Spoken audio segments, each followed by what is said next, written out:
શ્રી ગોકુલનાથ કી જય. ઈશ્વરને એવી ઈચ્છા નથી કે કોઈ મારી સેવા કરે. ઈશ્વર નિજ લાભ પરિપૂર્ણ છે. તેને કોઈ વસ્તુની અપેક્ષા નથી. તે સ્વયં આનંદરૂપ છે. તેની ઈચ્છા એવી નથી કે વૈષ્ણવ મને ભોગ ધરે. ઈશ્વરને ખાવાની ઈચ્છા નથી. ઈશ્વર એ નિષ્કામ છે. ભક્તોને રાજી કરવા ભગવાન આરોગ્ય છે. ભગવત નિવેદન કર્યા વગર કંઈ ખાશો નહીં. ઈશ્વરને અર્પણ કરવાનું છે. પ્રેમથી અર્પણ કરશો તો ભગવાન પ્રસન્ન થશે.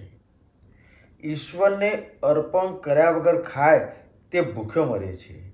ઈશ્વરને અર્પણ કરશો તો અનંત ગણું બનાવીને ઈશ્વર પાછું આપશે. ઈશ્વર કહે છે, આ સર્વ મેં બનાવ્યું છે, તે મને અર્પણ કરે તેમાં આશ્ચર્ય નથી, પણ મને અર્પણ કર્યા વગર ખાય તો તું હરામખોર છે. ભગવાન ફક્ત તમારો ભાવ જુએ છે. ભગવાનને ઘરે ક્યાં ખોટ છે?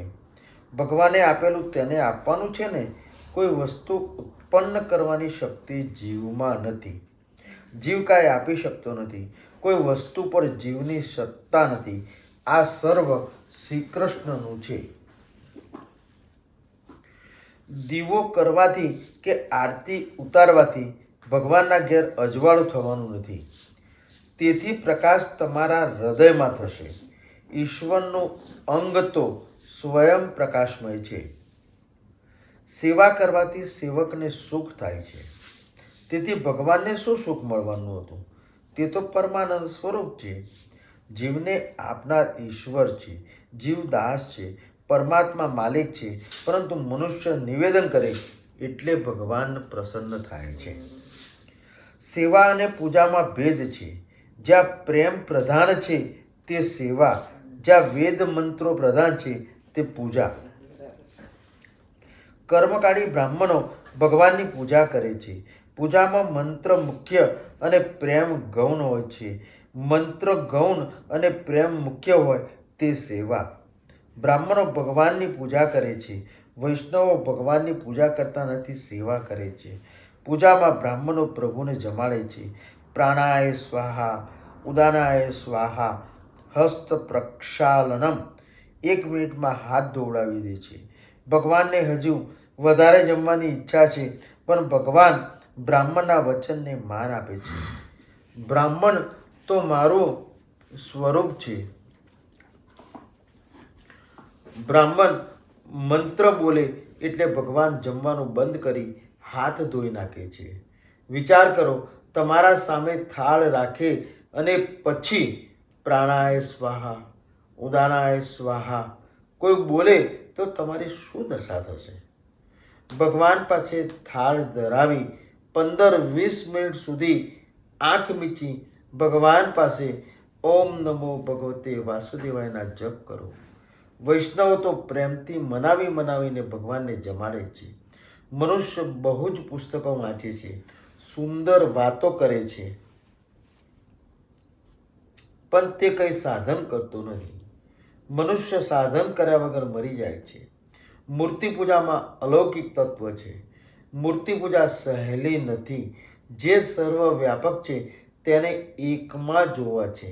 તમારી સ્થિતિ પ્રમાણે સેવા કરો. થોડું મળે છતાં ઘણું માને તે ઈશ્વર, ઘણું મળે છતાં ઓછું માને તે જીવ છે.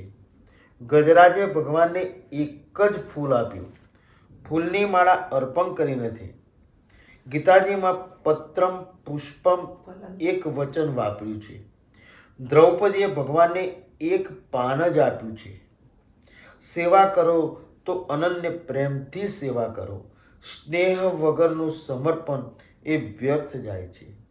સારા કપડાં બગડવાની બીકે મંદિરમાં મનુષ્ય ભગવાનને પ્રેમથી સાષ્ટાંગ પ્રણામ કરતો નથી. નર કપડન કો દરત હૈ, નરક પળન કો નાહી. સર્વ ઈશ્વરનું છે, ફક્ત તેને અર્પણ કરવાનું છે.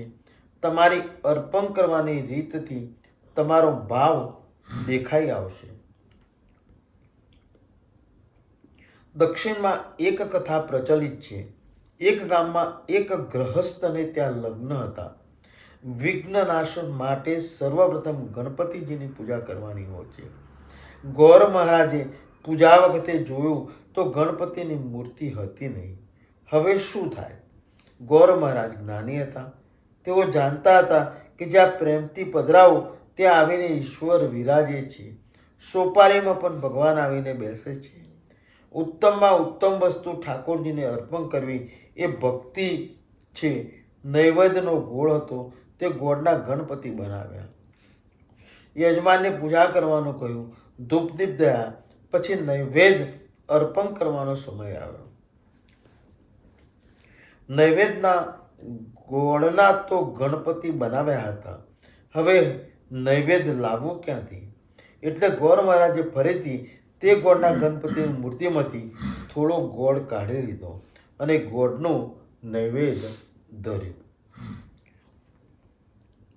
ગુલાચા ગણપતિ ગુલાચા નૈવેદ્ય. ગોળના ગણપતિ અને ગોળનું નૈવેદ્ય.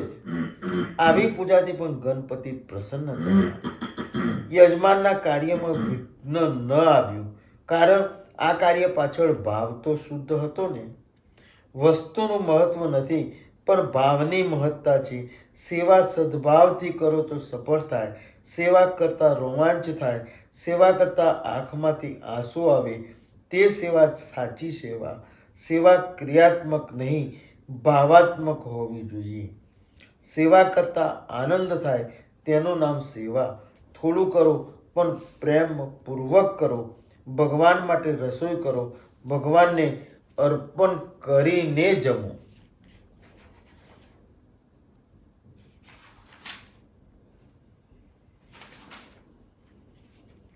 નાથ, આપ વિશ્વંભર છો, સર્વના માલિક છો. તમને કોણ જમાડી શકે? તમારું તમને અર્પણ કરું છું. ઈશ્વરનું ઈશ્વરને અર્પણ કરવાનું છે.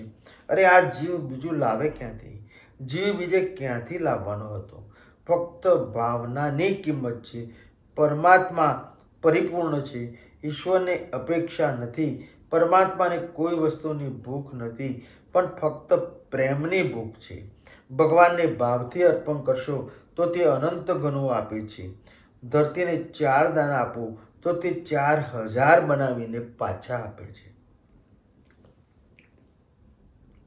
ભક્તિ માર્ગમાં ભાવના વગર સિદ્ધિ મળતી નથી. જ્ઞાન માર્ગમાં ત્યાગ અને વૈરાગ્યની જરૂર છે. બાળકને બાપ રૂપિયો આપે છે. બાપ તે પાછો માગે છે. ઘણા બાળકો રૂપિયો આપતા નથી. પિતાને દુઃખ થાય છે. મેં જ રૂપિયો આપ્યો અને મને તે આપતો નથી. પણ જો બાળક રૂપિયો આપે તો પિતાને આનંદ થાય છે. રૂપિયો પિતાનો છે તો પણ આનંદ થાય છે. જીવ માત્રના પિતા એ ઈશ્વર છે. તેને જે આપ્યું તે જ તેને આપવાનું છે.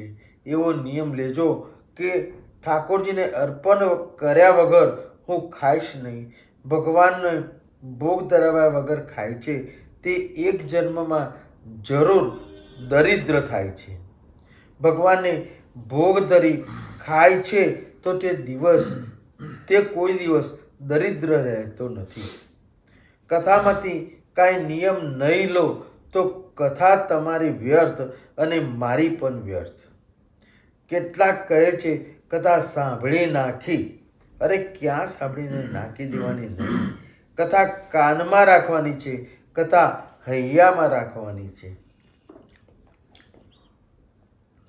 ઠાકોરજીની સેવા કર્યા વગર ખાય તે પાપ કરે છે. જે ઘરમાં ઠાકોરજીની સેવા ન હોય તે ઘર સ્મશાન જેવું છે. તમારા ઠાકોરજીની સેવા બીજો કોઈ કરે અને તમને એ ગમે તો માનજો તમે વૈષ્ણવ નથી. સેવા જાતે કરો. જે ઘરમાં બાલકૃષ્ણની સેવા પ્રેમથી થાય છે તે ઘરમાં લક્ષ્મીજી પધારે છે. જે ઘરમાં ભગવાન માટે રસોઈ થાય છે તે ઘરમાં અન્નપૂર્ણા વિરાજે છે. તે ઘરમાં અનાજની ખેંચ પડે જ નહીં. તમારે ઘેર કોઈ મોટો મહેમાન આવે તો સતત તેની કાળજી રાખો છો. કોઈ મોટા મહેમાન સાથે બેસો ત્યારે તે ભોજન લે છે. ઠાકોરજીને ભોગ ધરાવી પછી ઘરના બીજા કામ કરો તો કનૈયો ભોગ જોશે પણ પ્રેમથી આરોગશે નહીં. કોઈ સાહેબ આવ્યા હોય તો તેમને પણ 2-3 વખત કહેવું પડે છે, સાહેબ ચા ઠંડી થાય છે. સાહેબ કાંઈ આંધળો નથી, પણ 2-3 વાર કહીએ ત્યારે તે લે છે. સાહેબને 2-3 વાર કહેવું પડે તો કનૈયાને પણ મનાવવું પડે છે. કોઈ વાર ઘરના બધાને બહાર જમવાનું હોય તો ભગવાનને એકલા દૂધ ઉપર રાખે છે. નાથ, દૂધ જમો, મારે આજે મોહનથાળ જમવા જવાનું છે. ભગવાન ત્યારે કહે છે, તું મિષ્ટાન ખાય અને મને દૂધ ઉપર રાખે છે. હું પણ તને 2-3 મહિના દૂધ ઉપર રાખીશ. ભગવાન ટાઇફોઇડ તાવને મોકલી આપે છે. ઘરમાં કોઈ જમનાર ન હોય તો પણ ભગવાન માટે રસોઈ બનાવો. સંસારનો સંબંધ એ મનથી છોડી હું પ્રભુના ધામમાં છું એવી ભાવના રાખી સેવા કરો. સેવા કરો ત્યારે કોઈને આંખ આપશો નહીં. આંખ આપશો તો મન ચંચળ થશે. મનુષ્યમાં રજોગુણ વધારે હોય છે. જેને આંખ આપશો તેને રજોગુણ સૂક્ષ્મ સ્વરૂપે તમારામાં આવશે. સેવા કરો ત્યારે કોઈ સાથે બોલશો નહીં. ઘણા ભગવાનને તરભાણામાં પધરાવે છે. પછી કોઈ અંગત મિત્ર આવે તો અડધો કલાક ઠાકોરજીને તરભાણામાં પધરાવી રાખે છે. મિત્ર સાથે ગપ્પા મારે છે. તમને કોઈ અડધો કલાક સમુદ્રમાં બેસાડી રાખે તો તમારી શું દશા થશે? જેને સેવા કરવી છે તે આહારને સાત્વિક રાખે. રાત્રે વાલ ભજીયા ખાય તો સવારે સેવામાં અપાનવાયુ છૂટે છે. સેવા કરતી વખતે અપાનવાયુ છોડાય નહીં. અપાનવાયુ છૂટે તો પાપ લાગે છે. શરીરમાં વાયુ વધે તો અનેક રોગ થાય છે. માટે સાત્વિક આહાર લો. માટે સાત્વિક આહારની જરૂર છે. ઠાકોરજી પાસે બગાસું પણ ખવાય નહીં. ઠાકોરજી સન્મુખ જોરથી બોલશો નહીં. ઠાકોરજી સન્મુખ પગ ઉપર પગ રાખીને બેસાય નહીં. મૌન રાખીને સેવા કરો. લોકો આજકાલ બેંકમાં પૈસા જુદા જુદા રાખે છે, પણ ઠાકોરજી જુદા જુદા રાખતા નથી. કેટલાક ડાયા હોય છે, કહે છે કે મારા ઘરમાંથી છે તે સેવા કરે છે. આ સેવા સ્મરણનું એવું છે કે જે સેવા કરે તેને જ ફળ મળે છે. પત્ની સેવા કરે તેનું ફળ પતિને મળતું નથી. તમારા ઠાકોરજી જુદા હોવા જોઈએ. કોઈ પણ સ્વરૂપની મૂર્તિ રાખી ભાવ અને પ્રેમપૂર્વક સેવા કરો. ચિત્ર સ્વરૂપ કરતાં મૂર્તિ સ્વરૂપ સારું છે. સંપત્તિ પ્રમાણે ખર્ચ કરો. તમારા ઠાકોરજી માટે સુંદર સિંહાસન બનાવો. તમે જેમ નવા નવા કપડાં પહેરો છો તેમ ઠાકોરજી માટે નવા નવા કપડાં બનાવડાવો. સત્યનારાયણની કથામાં તમે 200 રૂપિયાનું પીતાંબર પહેરીને બેસો છો અને ઠાકોરજીને નાડું અર્પણ કરો છો. કપડાનો ભાવ કરે છે ને દોરીમાં, એટલે ઠાકોરજી ત્યારે કહે છે, તારું 200 રૂપિયાનું પીતાંબર જોઈને હું ખુશી થાઉં છું, પણ મારા માટે તને એક પંચ્યું પણ ન મળ્યું. મારા માટે તું નાડું લાવ્યો. ઠાકોરજી બહુ આપ્યું હોય તો વાપરવામાં જરાય સંકોચ રાખશો નહીં. જેને આપ્યું નથી તે ગરીબને તો નાડું અર્પણ કરવાની પણ જરૂર નથી. તે તો ઠાકોરજીના ચરણમાં પુષ્પ અર્પણ કરશે તો પણ ચાલશે. સેવા કરો ત્યારે એવી ભાવના રાખો કે આ સાક્ષાત પરમાત્મા છે. સેવાના આરંભમાં ધ્યાન કરો. મનુષ્ય ધ્યાન કરી મનથી જગતનો સંબંધ છોડતો નથી ત્યાં સુધી સેવામાં આનંદ આવતો નથી. ધ્યાન સાથે ભાવના કરો કે ભગવાન વૈકુંઠમાંથી આવે છે. મારા ઘરમાં જે સેવ્ય સ્વરૂપ છે તેમાં ભગવાન પ્રવેશ કરે છે. ચીની લોખંડની હોય છે, તે ચીનીને અગ્નિમાં તપાવો. અગ્નિનો સંબંધ થયો એટલે ચીની અગ્નિમય બને છે. જો તેને કોઈ હાથ અડકાળવા જાય તો તે દાજે છે. મૂર્તિમાં પ્રભુ આવીને બિરાજ્યા છે એવી ભાવનાથી મૂર્તિ ભગવત સ્વરૂપ બને છે. આ સાક્ષાત પરમાત્મા છે એવી ભાવનાથી સેવા કરજો. સેવામાં બેસો ત્યારે કોઈ પણ આવે તેની સાથે બોલશો નહીં. દેહનું ભાન હોય તો તેને નમસ્કાર કરજો. પરમાત્માથી કોઈ શ્રેષ્ઠ નથી. પરમાત્મા સમાન કોઈ નથી તો શ્રેષ્ઠ ક્યાંથી હોય? શ્રી ગોકુલનાથ કી જય. દ્રઢઈન ચરણન કેરો ભરોસો, દ્રઢઈન ચરણન કેરો. શ્રી વલ્લભનખ ચંદ્ર ચટાબિન, સબ જગમાં જ અંધેરો ભરોસો, દ્રઢઈન ચરણન કેરો. साधन और नहीं आकली में, जासो होत निवेरो. सुर कहा कहे विविध आंधड़ो, बिना मोल को चेरो भरोસો, દ્રઢઈન ચરણન કેરો. દ્રઢઈન ચરણન કેરો ભરોસો, દ્રઢઈન ચરણન કેરો. શ્રી ગોકુલનાથ કી જય.